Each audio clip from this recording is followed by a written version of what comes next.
امیر المومنین حضرت علی ابن ابی طالب رضوان اللہ سلام اللہ تعالی علیہ اجمعین اللہم صلی علی محمد و آل محمد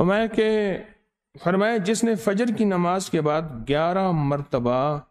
سورۃ اخلاص کی تلاوت کی گویا اس نے شیطان کی ناک زمین پر رگڑوا دی۔ فجر کی نماز پڑھی، خدا نہ خواستہ اگر قضا بھی ہو گئی مجبوراً،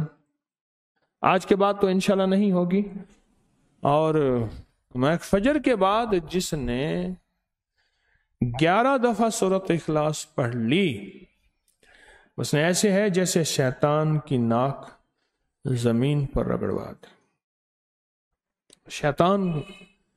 جنات جو ہمارے ساتھ جو جادو لاتے ہیں، جو تباہی لاتے ہیں،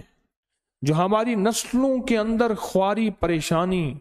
ہماری نسلوں میں بربادی، مسائل اور مشکلات پیدا کرتے ہیں، وہ شیاطین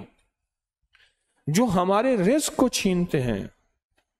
وہ شیاطین جو ہماری چیزیں چوری کرتے ہیں، وہ شیاطین پتہ ہی نہیں چلتا۔